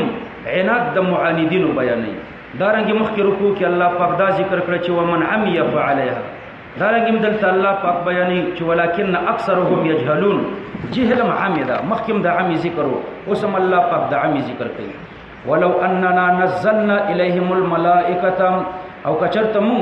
نازل کړو نزلنا الیهم الملائکه کچرتم نازل کړي وي دوی ته ملائکه ما تاسو ته یو غلطی مشهور خبر خودلې و تاسو د انزل او د نزل په مابین کې دا فرق کوي کنه چې انزل یکدم نازلې دوته وي او نزل لګو لګو نازلې دوته وي حالم کې دلته اوس د لګو لګو نازلې دوه معنا نه صحیح کیږي ولو نزلنا الیهم الملائکه کم لګ لګ ورته نازله کړي وي ملائکه خو یو ملائکه د یو دم نازلېږي ټوټه ټوټه کیږي خو نه مدلته د تضعیف د تکثیر د پاره نه دی بلکې د نقل د پاره دی د لزوم نه تعدیت ده ولو اننا نزلنا الیهم الملائکه کچرتم نازله کړي وي دوی ته ملائکه حسب ما قالوا لولا انزل علينا الملائکه دوی ویلو کنه چې ولې موږ ته ملائکه نه نازلېږي نو کله دوی د فرمایش مطابق ما دوی ته ملائکه نازله کړي وي وکلمهم الموت او د دوی سره مړو خبرې کړي وي بان احییناهم چې مړي میرا ژوند کړي وي وشهدوا بحقیة الایمان او مړو شاهدی ویلوي په حقیقت د ایمان باندې وحشرنا یعنی وجمعنا عليهم مرا جمع کړي وي په دوی باندې کل شیء هر شی قبلا یعنی مقابله مخامخ قبلا د حال واقع شوی د کل شیء ان په اعتبار د معنا یعنی په دې اکتفا و نکړو بلکې ټول موجودات د غیب د دوی د سترګو د وړاندې را جمع کړو او دا هر څه دوی په سترګو ویني نو بیا ما كانوا ليؤمنوا ندي دوی چې ایمان راوړي فی حال من الاحوال الا یشاء الله مگر دا چې د الله اراده ورته وشي نو ګوره د دوی ایمان د الله د مشیت پورې متعلق دی او د الله مشیت د دوی ایمان ته محال دی او موقوف علی المحال محالي نو د دوی ایمان محال دی نو دوی منسوخ الفطرت دي ولكن اکثرهم یجهلون لیکن اکثر د دوی نه پوهیږي وکذالک جعلنا لكل نبي عدوا همدارنګي ما ګرځولې د هر پیغمبر د لپاره عدوا جنس دی یعنی اعداء دشمنان د هر پیغمبر دشمنان شته شیاطین الانس دا نسب د بنا بر بدلیت هغه شیطانان چې دي شیاطین الانس اضافت انس او جن ته د اضافت بیانی ده چې هغه شیطانان دي هغه شیطانان انسانان او پیریان دي ګوره شیاطین د عدو نه بدل شو او بیا د شیاطین چې انس او جن ته مضاف دي د اضافت بیانی ده او یا اضافت د صفت موصوف ته یعنی داسي عدوا الانس والجن الشیاطین هغه عدو هغه دشمنان چې دي انسانان او پیریان دي داسي انسانان او پیریان چې شیطانان دي الانس یعنی مرده النوعين د دې دوه ډلو سرکشان دا د پیغمبرانو دشمنان دي یوحي بعضهم الى بعض یوحي حال واقع شوی د شیاطین یا صفت د پر د عدو ده او د یوحي معنا د یوسوسو وسوسه چې بعضهم بعض د دوی الى بعض نورتم زخرف القول هغه وسوسه چې زخرف القول یعنی د مزین قول یعنی خایو بل ته خیستکړې شوی خبرې مراد ترنه د کفر خبرې دي چې په ظاهر کې نفس تخی معلومیږي او په باطن کې هلاکون کړي مزین خبرې د کفر خبرې غرورا د مفعول له ده لوجه د دوکینه یا په موضوع د حال کې دی نه غارینا حال دا چې دوی دوه ورکون کړي نو یوحي بعضهم یعنی یوحي شیاطین الجن الى بعض یعنی الى شیاطین الانس او یوحي بعض كل من الفريقين الى الاخر بعض د هر فریق بلتا وسوسه چي زخرف القول د مزین قول مراد ترنه د کفر خيسته شوی خبرې دي چې نفس ته په ظاهر کې خې معلومي ولو شاء ربك مفعول به ورته مقدر ده کچرته اراده کړي و ربستا عدم ما ذکر د عدم د ما ذکر ما فعلوه دوی بدا کار نه وکړي لكن المقدم باطل فالتالي مثله مقدم باطل ده الله اراده نه کړي عدم د ما ذکرته نو ما فعلوه نشته بلکې فعلوه دوی دا کفر وکړو مقدم ولی باطل کړو ځکه د مقدم او د تالی په مابین کې چې کله مساوات وي نو الطرف عدم مقدم نتیجه ورکوي رفع د تالی فزرهم پرید دوی و ما یفترون وغت چې دوی د ځان نه جوړي ولتصغى د عطف د غرورن یوم مفعول له غرورن دا وسوسه ولی اچي غرورن د پاره د دوکي او دویم د دې وجنه چې ولتصغى د پاره د دې چې مایش الیه دی زخرف القول تا دی خستکړې شو خبرو تا افئده الذين زنون د هغه خلق لا يؤمنون بالاخره چې هغه ایمان په آخرت باندې نه لري وليرضوه او د دې لپاره چې دوی د خوخ کی یعنی د نفس د میلان نورسته خوخ کړي اول خو ولتصغى الیه چې مایل شي ورته زړونه د هغه خلکو چې ایمان نه راوړي یو د زړه میلان دی د کفري خبرو ته د دې د زړه د میلان نورسته وليرضوه دوی به خوخ کی او د خوخولو نورسته وليقترفوا یعنی ليكتسبوا د خوخولو نورسته دوی هغه کارونه وکي ما هم مقترفون ليقترفوا یعنی ليكتسبوا چې دوی وکي هغه کارونه مقترفون چې دوی کوون کړي ما هم مقترفون من القبائح التي لا يليق ذكرها چې هغه قبایح دي چې دا غیر اورلم په شبه باندې مناسب نه دي وليقترفوا ما هم مقترفون افغير الله افغیر الله ابتغي حکما، افغیر الله حمزه د انکار د پاره ده او فا د عطف د پاره ده علی مقدر، یعنی امیل الى زخارف الشیاطین فاطلب حکما غیر الله، ایا زم اعلان کوم الى زخارف الشیاطین هغه خیسته کړی شو خبرو د شیطانانو ته، نو زولتم غیر الله حکما، غیر الله مفعول د ابتغي د پاره ده، د ورسته ابتغي، زولتم غیر د الله نه حکما فیصله کون کې، دا حال د مفعول نه، حال دا چې دا غیر به ما ته حکم وي، وهو الذي الله غزاد ده انزل الیکم چې نازل کړي تاسو ته کتاب،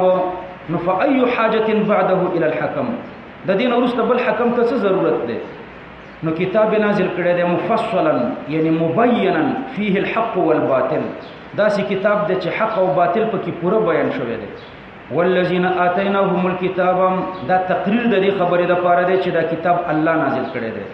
هغه خلق چې ما غوي ته کتاب ور کړی دی، یعلمون انه هغه په دې پوهیږي چې دا کتاب منزل من ربکم،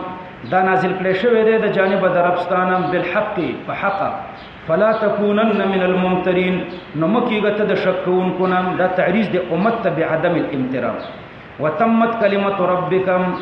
تام شو کلمې دربستا، کلمه بمعنى الكلام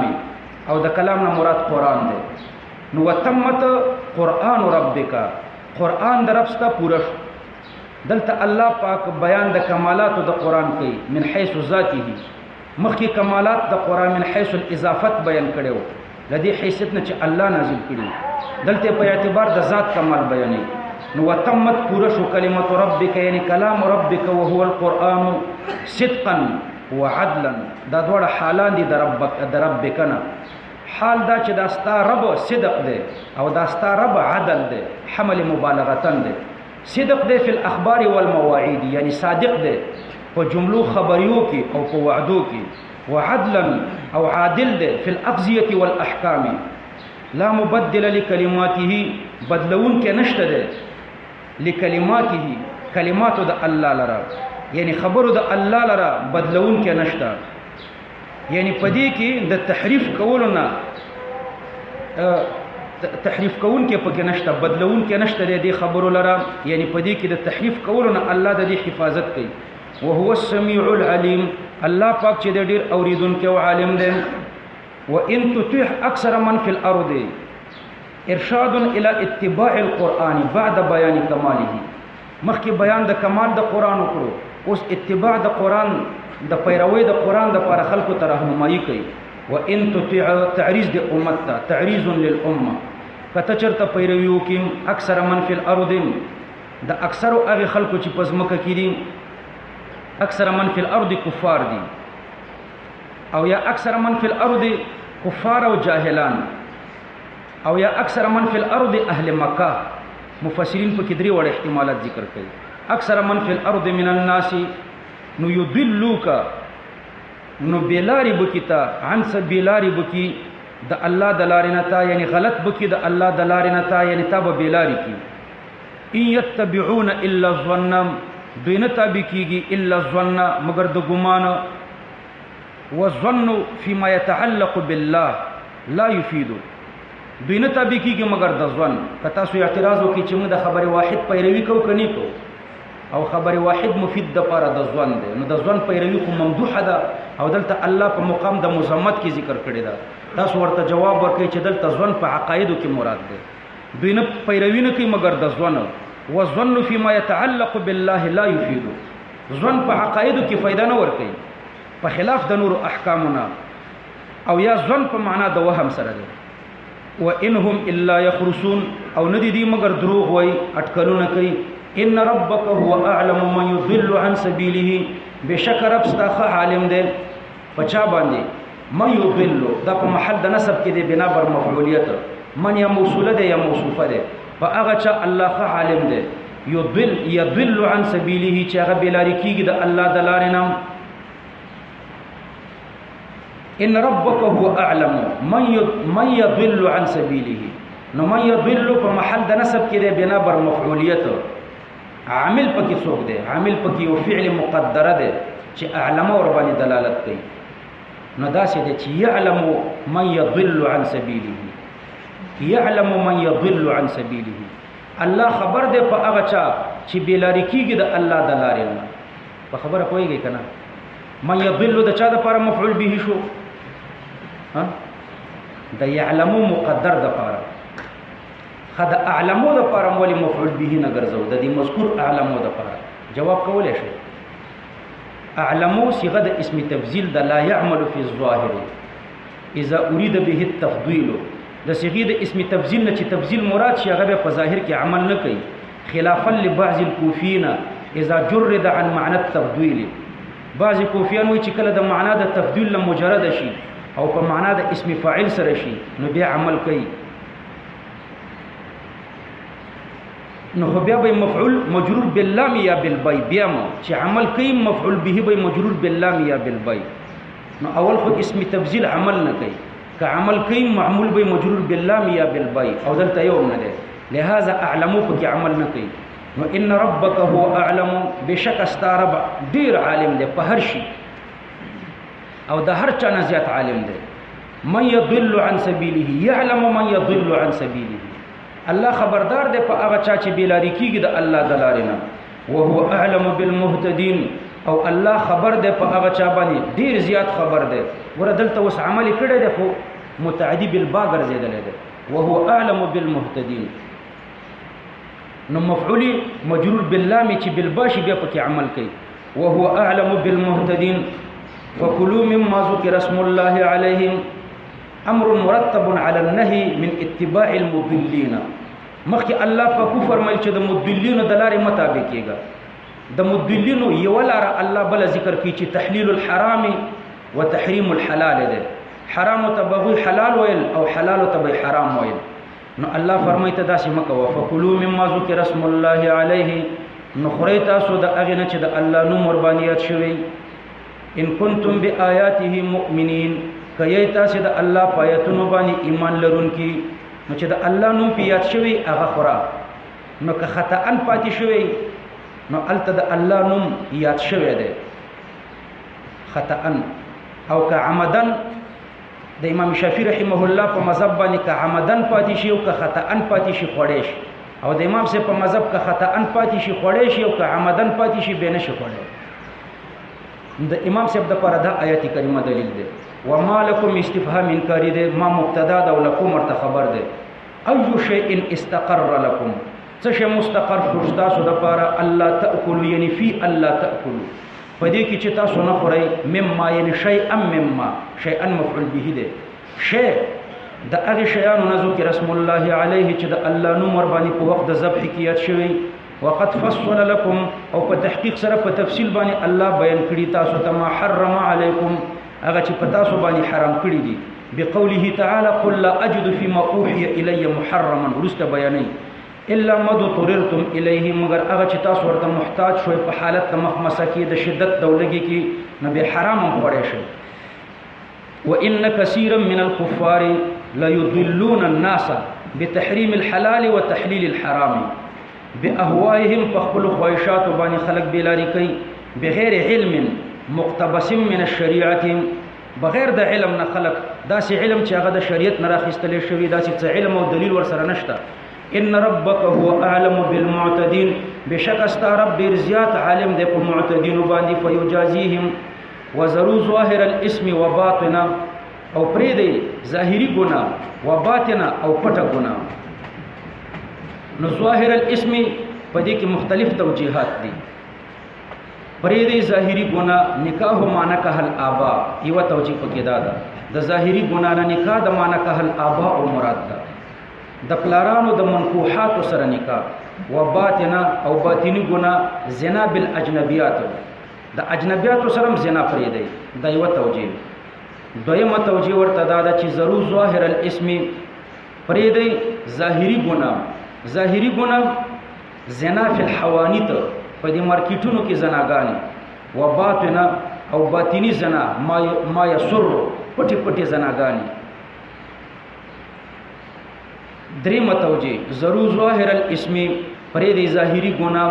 ظاهري ګناه یعنی د اندامونو ګناه، ما یعلن بالجوارح، چې په اندامونو کېږي. و باطن او باطنی ګناه چې په زړه باندې کیږي دا د زړه ډیره سخته ګناه ده دا د اندامونو ګناه اکثره د زړه نه پیدا کیږي زړه کې وسوسې راځي هغه اندامونو ته راوځي ان الذين يكسبون الاسم هغه خلق چې هغه کسب د ګناه کوي سيجزاون نظر دې چې دوی ته به جزا ورکړي شي بما كانوا يقترفون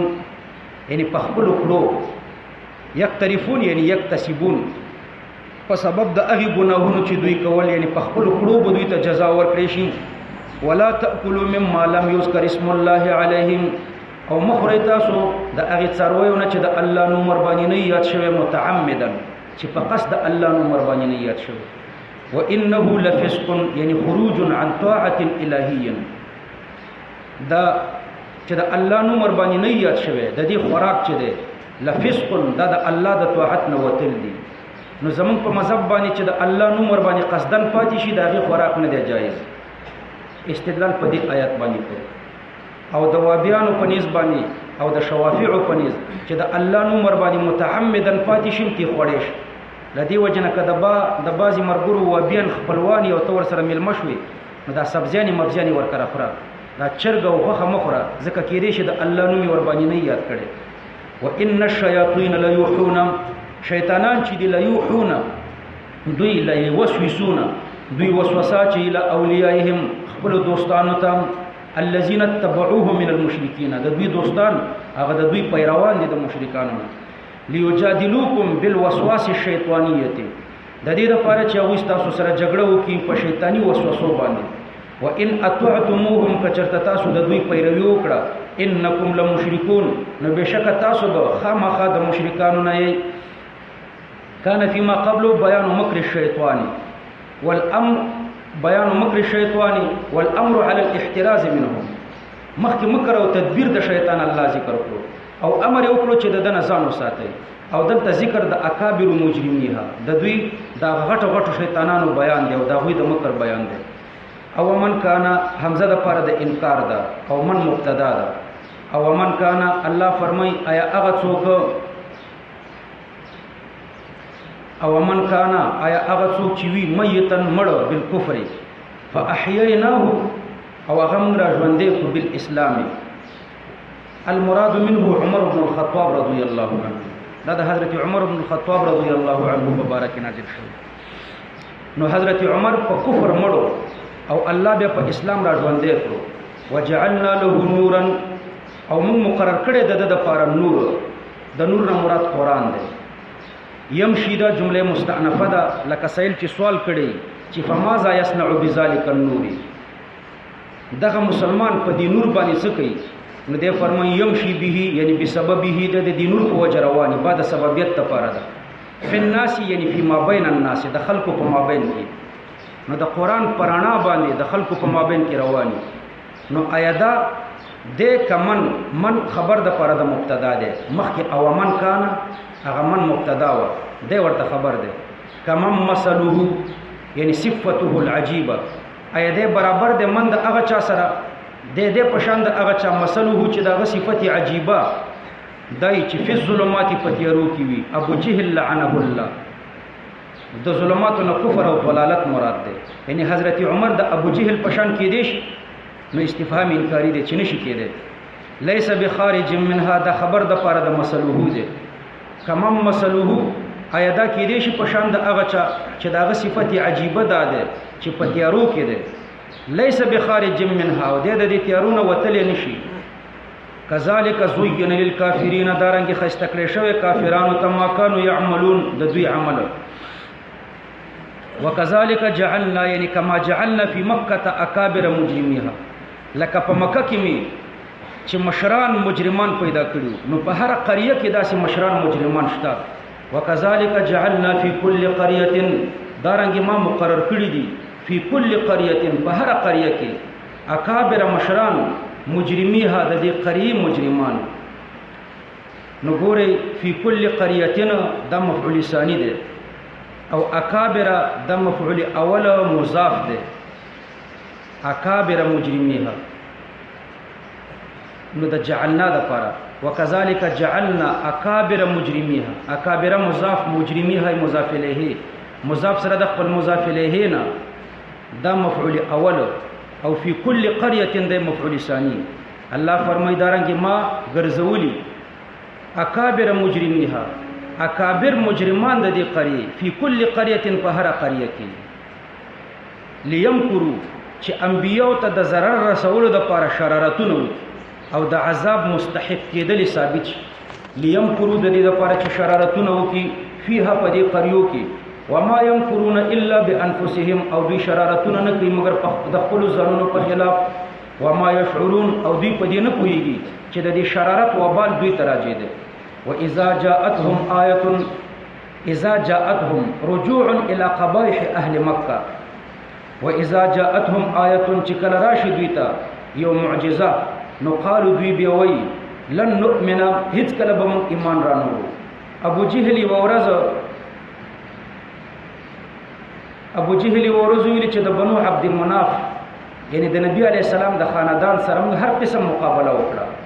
اوس هغه وایي چې په موږ کې پیغمبر دی هغه ته وحی راځي. بیا ابو جهل ویل چې قسم دی د هغه تابعداري به ونکړو تر څو چې په موږ باندې وحی رانشي. دا خو زموږ ګوندیان دي د دوی سره زموږ مقابله ده. نو په هغوی وحی راغله موږ به پیروي کله کوو چې په موږ وحی راشي. نو الله فرمایي واذا جاءتهم آیه چې کله راشي دوی ته یو آیت یا یو معجزه یا آیت د قرآن راشي وحی راشي نو قالو دوی وی لن نؤمن هیڅ کله به موږ ایمان رانوړو حتی نؤتا تر دې چې راشي موږ ته مثل ما اوتی رسول الله په شان د هغې وحی چې د الله پیغمبرانو ته راغلی ما اوتی چې ورکړی شوی د الله پیغمبرانو ته نو چې داسې وحی په موږ هم نازله شي نو بیا به موږ ایمان راوړو او که داسې نه بیا موږ ایمان نه راوړو. عبدالله ابن عباس د دې معنا داسې کوي حتى يوحى إلينا ويأتينا جبرائيل فيخبرنا بأن محمدا حق چې موږ ته وحی وشي جبريل علیه السلام راته ډایرک راشي او هغه موږ ته خبر راکړي چې محمد علیه السلام په حق دی نو دا به بیا بله توجیه وي. مثل ما اوتی رسول الله الله اعلم الله خبردار دی حيث يجعل رسالته په هغه ځای باندې دا حيث مفعول دی د پاره د فعل مقدر لکه مخکې چې ما درته ویلي الله اعلم الله خبردار دی حيث يجعل رسالته يعلم حيث يجعل رسالته الله خبردار دی په هغه ځای چې په هغې ځای کې الله خپل رسالت ږدي. نو نبوت امر وهبي دی کسبي نه دی. سيصيب الذين اجرموا زر دی چې وبرسیږي هغې کسانو ته چې جرم یې کړی دی صغار یعنی ذل عظیم غټ ذلت عند الله یعنی په ورځ د قیامت کې یا عند الله من عند الله دا الله دا طرف وعذاب شدید او وبرسیږي دوی ته عذاب شدید بما كانوا يمكرون په سبب د شرارتونو د دوی یعنی په مقابله د شرارتونو د دوی کې. فمن يريد الله اغه څوک چې الله اراده ورته وکي ان يهديه یعنی يعرفه طريق الحق چې حق لار ورته وخی يشرح صدره للاسلام نو د هغه سینه د اسلام د قبلولو د پاره وس پړي یشرح وس پړي د سینه للاسلام د پاره د قبلولو د اسلام نو دا شرح الصدر کنایه ده عن جعل النفس مهيئه لحلول الحق چې د نفس دې ته مستعد کی چې حق په حلول کی. ومن يريد او هغه څوک چې الله ورته اراده وکي ان يضله چې دا بلاری کی نو يجعل صدره ضيقا وګرځي د سینه تنګه حرجا یعنی شدید الضيق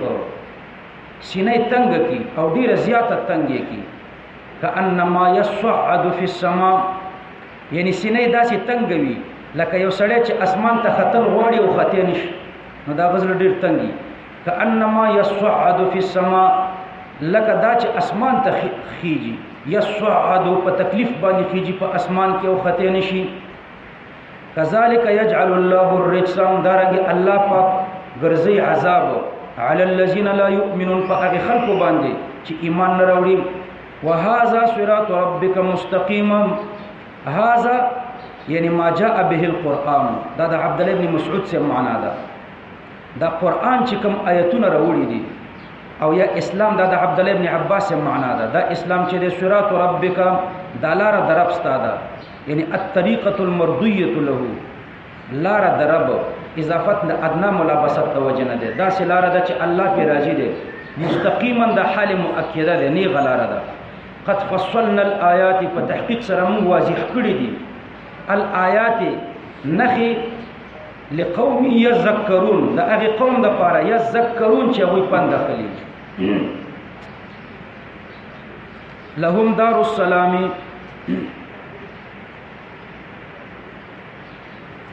لهم دار السلام د دوی د پاره دار السلام ده دار السلام سلام اسم د الله ده نو اضافت د پشان د بیت الله ده د دوی د پاره جنت ده چې جنت ته دار السلام ویل ده لکه بیت الله عند ربهم پنيز د رب د دوی وهو وليهم او الله پاک د دوی ولی ده بما كانوا يعملون په سبب د اعمال د دوی ويوم يحشرهم جميعا اذكر يوم يحشرهم جميعا دا تذکیر بما بعد الموت ده یاد که هغه وخت يحشرهم چې را جمع بکی الله پاک د دې د ثقلین جميعا ټول یا معاشر الجن دلته قلنا مقدر ده قلنا لهم ورته وایو یا معاشر الجن اے دلې د پیریانو دلته غون پیریان مراد دي قد استكثرتم من الانس په تحقیق سره تاسو د انسانانو په گمراه کولو کې لوی حصہ اخستې و یعنی اکثرتم من اغوائهم ابن عباس به دا معنا کوي تاسو د انسانانو په گمراه کولو کې لوی برخه اخستې و چې انسانانو خپل اتباع ګرځولي وقال اولیاؤهم من الانس وقال يعني الذين اطاعوهم واتبعوهم وبوي هغه انسانان چې د دې پیریانو پیروي کړې ده وقال اولیاؤهم يعني الذين هم من الانس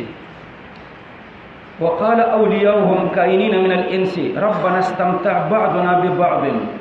یا الله پاک نفع خستی و بعض زمون په بعض نورو ځکه انسانانو به د پیریانو پیروي کوله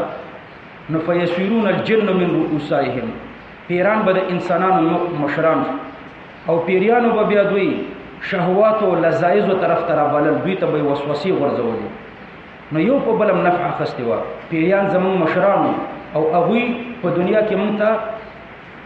راهنمایي د شهوات او د لذات کوله نو د دوی د راهنمایي د وجې نه مونږ شهوات او لذات خوندونه په دنیا کې اخیستي وبلغنا اجلنا او موږ راورسېدو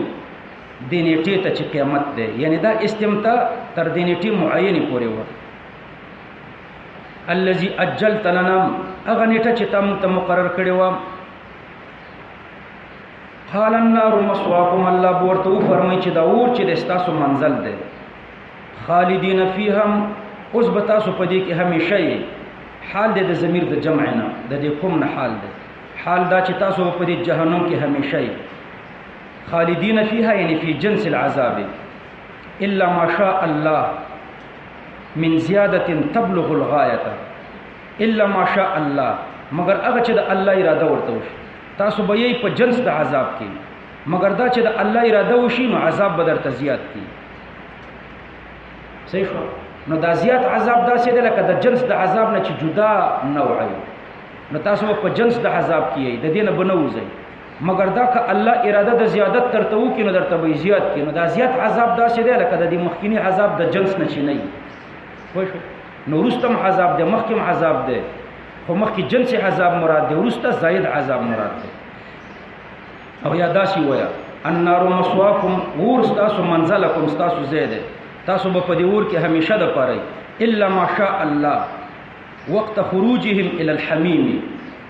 من الحميم الى الزمهرير ومن الزمهرير الى الحميم مگر دا چې د الله اراده وش د اور نه بم زمهریر ته وباسي یخ جهنم ته او بیا بم د یخ جهنم نه بیرته ګرم جهنم ته راوړي نو اور کې به همیشه مگر دا چې د الله اراده وشي چې چرته مباسي زمهریر ته یخ جهنم ته درې متوجي